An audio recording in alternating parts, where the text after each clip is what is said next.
Hello students, welcome to new video. बच्चों, आज हम लोग बात करेंगे एक ऐसे टॉपिक के ऊपर जो मेरे से बहुत ही ज्यादा बार पूछा गया है। कई बार लाइव स्ट्रीम में मुझसे पूछा गया कि भैया अभी मैं क्लास 9th और 10th में हूं, तो किस तरीके से मैं अपनी जेई और नीट की प्रिपरेशन अभी से स्टार्ट कर सकता हूं, कौन से मैं रिसोर्सेज यूज करूं, कौन से चैप्टर्स पढ़ूं, कहां से पढ़ूं, कौन सी किताबें लगाऊं। तो यार वो सारी चीजें मैं आपके साथ में डिस्कस कर रहा हूँ।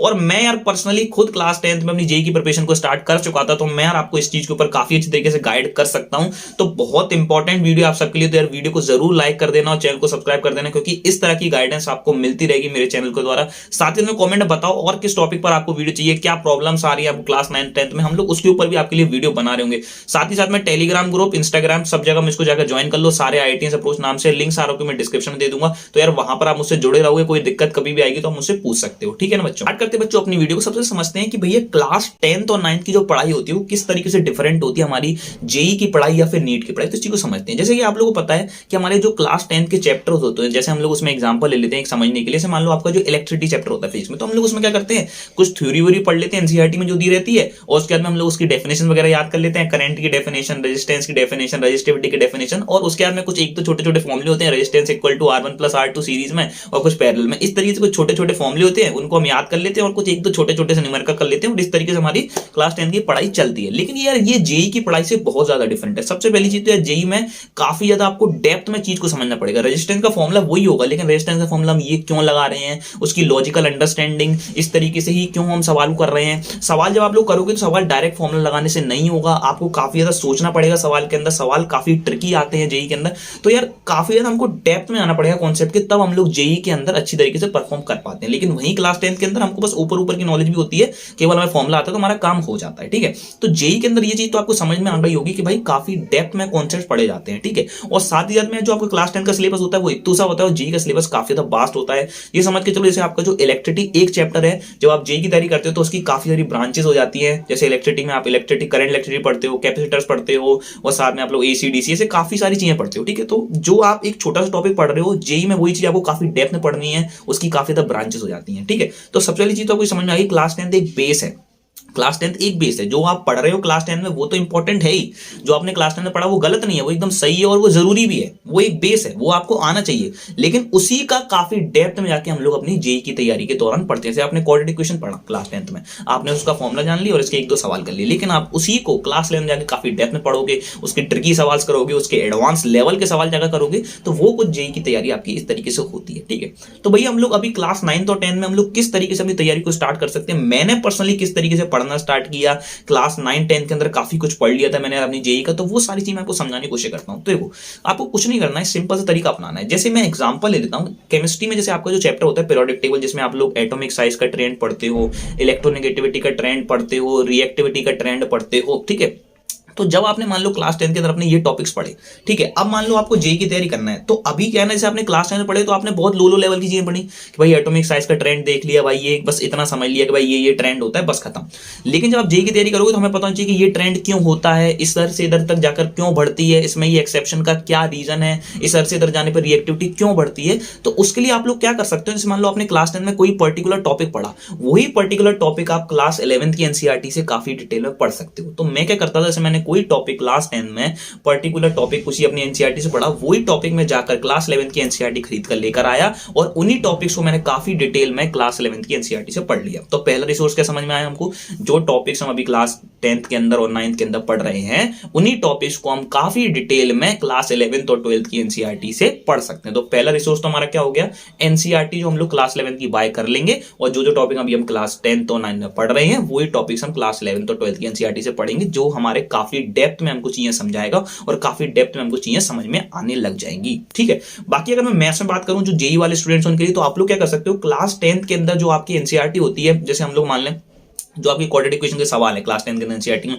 वो बहुत ही छोटे मोटे यार सिंपल सादा से सवाल होते हैं। लेकिन अगर वहीं पर आप आरडी शर्मा करने चले जाओ, क्लास 10th की आरडी शर्मा करने चले जाओ, तो आपको सवालों का लेवल काफी ज्यादा हाई मिलने लग जाता है। आप हॉट्स क्वेश्चन कर सकते हो, उसमें जो पीछे एमसीक्यू दिए रहते हैं आपके आरडी शर्मा के पीछे, आप उन्हें लगा सकते हो। तो इससे क्या होगा ना, आप कहीं ना कहीं एनसीईआरटी से काफी लेवल ऊपर आ जाओगे, ठीक है, और कहीं ना कहीं थोड़ा थोड़ा सा जेई लेवल तक पहुंचने लग जाओगे। तो आप लोग क्या कर सकते हो ना, क्लास 10th के अंदर ही आप आरडी शर्मा को काफी अच्छी तरीके से कंप्लीट कर लो, ठीक है। वंस मान लो आपने क्लास 10th की आरडी शर्मा कंप्लीट कर ली, और मान लो आपने क्वाड्रेटिक इक्वेशन आप काफी डिटेल में पढ़ना चाह रहे हो कि भैया मेरे को क्वाड्रेटिक इक्वेशन जेई तक लेवल तक का पढ़ना है, ठीक है। तो आप लोग क्या कर सकते हो, सबसे पहले आपने अपनी एनसीईआरटी पढ़ ली क्लास 10th और 9th वाली, वाली, उसके बाद में आपने क्या किया, आर डी शर्मा पढ़ लिया अपने क्लास 10th वाली, उसके बाद में आप लोग क्लास 11 12 की आर डी शर्मा से जाके भी पढ़ सकते हो, वहां पर आपको काफी अच्छी तरीके की चीजें समझाई गई हैं। तो आपको बेसिक से उठाएगा, वो क्लास 10th के टॉपिक से टच करके आपको ले जाएगा और जेई लेवल तक आपको चीजें समझा देगा।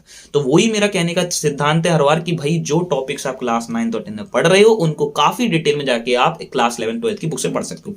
तो मैथ्स के लिए मैंने आपको एक रिसोर्स बता दिया कि आप क्लास 11 12 की आर डी शर्मा को यूज कर सकते हो, जिससे आपको जेई लेवल का काफी कुछ सीखने को मिल जाएगा। तो पहला रिसोर्स और दूसरा रिसोर्स हमें क्या समझ में आ गया, भैया हम लोग एनसीईआरटी यूज कर सकते हैं फिजिक्स केमिस्ट्री के लिए, और मैथ्स के लिए हम लोग आर डी शर्मा यूज कर सकते हैं। एक और किताब है अरिहंत की जेई एडवांस की सीरीज आती है, अरिहंत की आईआईटी जेई की सीरीज आती है, आप उसको भी यूज कर सकते हो। उसमें भी काफी अच्छी तरीके से टॉपिक वाइज काफी सिंपल भाषा में चीजें समझाई हुई। जैसे मान लो आपने क्लास 10 में ट्रिग्नोमेट्री पढ़ा, अब आप इसको डिटेल में जाके पढ़ सकते हो क्लास 11th की आपकी जो अरिहंत की सीरीज है या फिर आप आर डी शर्मा से। तो हमको पहला रिसोर्स तो क्या समझ में आया कि भैया हम लोग पहला ये काम कर सकते हैं कि जो हम चीजें अपनी क्लास 9 10 में पढ़ रहे हैं टॉपिक्स छोटे छोटे लेवल के ऊपर, उनको हम हाई लेवल पर जाके अपनी क्लास 11 12 की किताबों से पढ़ सकते हैं। किताबें आपको इजीली मार्केट में मिल जाएंगी, मैंने आपको बता दी एनसीईआरटी बाय कर लो और आर डी शर्मा वगैरह बाय कर लो, ठीक है। और किसी को और अच्छे लेवल पढ़ना है तो अरिहंत की सीरीज खरीद सकता है जो कि आपकी मैथ्स की है, ठीक है। अब एक नेक्स्ट और तरीका क्या है, किस तरीके से आप अपनी प्रिपरेशन और अच्छी तरीके से कर सकते हो क्लास 9 10 के अंदर। तो आप लोग क्या करें, आप लोग एनटीएससी जो आपके एग्जाम्स वगैरह होते हैं क्लास 10 के अंदर, उनमें जाकर परफॉर्म करें, उनकी प्रिपरेशन करना स्टार्ट करें। जैसे आपका एनटीएससी हो गया, प्री आरएमओ आपका एग्जाम होता है, और कुछ आपके जब आप लोग अभी क्लास 10 एंड हो रही होती है तो काफी सारे कोचिंग इंस्टीट्यूट्स अपने एंट्रेंस एग्जाम्स कराते हैं। तो उसमें क्या है ना, वो लोग क्लास 10 के अंदर वाले स्टूडेंट्स के लिए क्लास 11 के सवाल पूछते हैं।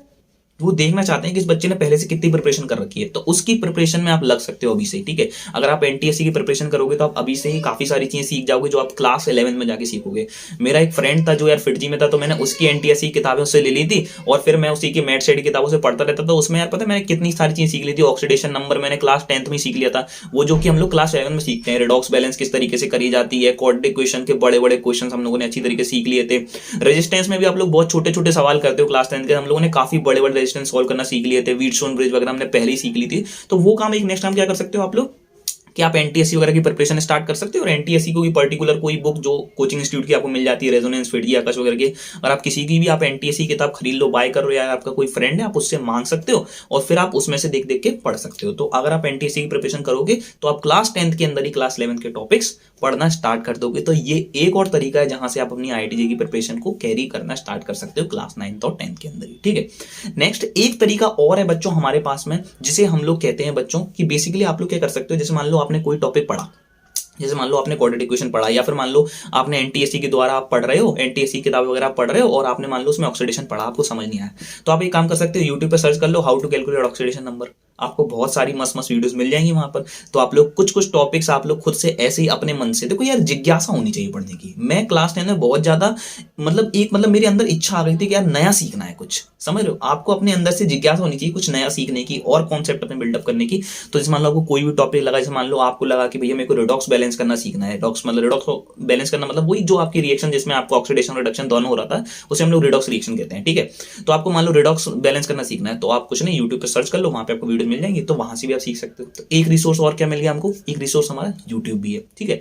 तो मैंने आपको काफी सारे रिसोर्स बता दिए। एक लास्ट पॉइंट जो मैं आपको बताना चाहता हूं यार, मेन सबसे बड़ी चीज होती है अगर आप क्लास 9 10 में प्रिपरेशन करना चाहते हो तो आपके अंदर की भूख होनी चाहिए, नए कॉन्सेप्ट को सीखने की आपकी भूख होनी चाहिए, ठीक है।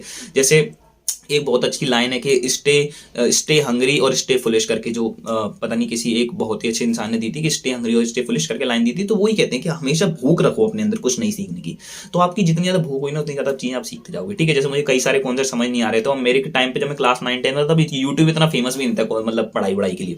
तो मैं क्या करता था ना, मैं अपनी मैम को पकड़ लेता था, मैम से कहता था मैम मेरे को प्लीज आप मेरे को ऑक्सीडेशन नंबर निकालना सिखा दो, मैम प्लीज आप मेरे को रिडॉक्स नंबर निकालना सिखा दो, तो मैम ऐसे बता देती थी, ठीक है। तो वही चीज है, मैंने आपको काफी सारे रिसोर्स बता दिया। आप एनसीईआरटी यूज कर सकते हो क्लास 11 की, आर.डी. शर्मा यूज कर सकते हो, अरिहंत की सीरीज यूज कर सकते हो, एनटीएससी की फाउंडेशन बुक्स आती हैं उनको यूज कर सकते हो, ठीक है। बाकी लास्ट वे आप में से कनेक्ट हो जाओ। अगर मान लो आपको कोई टॉपिक पढ़ रहे हो, आपको पूछना है कि भैया इसकी डेप्थ मैं कहां से पढ़ सकता हूं, इसकी डिटेल्स, तो आप लोग मुझसे एक बार पर्सनली डीएम करके बात कर सकते हो, मैं आपको 100% रिप्लाई करूंगा। मेरे इंस्टाग्राम पे मुझसे जुड़ जाओ, इंस्टाग्राम टेलीग्राम जहां जहां जुड़ सकते हो सब जगह में से कनेक्ट कर लो। सारी लिंक्स मैं आपको नीचे डिस्क्रिप्शन में दे दूंगा। बाकी कोई भी और डाउट हो तो पूछ सकते हो। मिलते किसी नेक्स्ट वीडियो के अंदर, बाय बाय।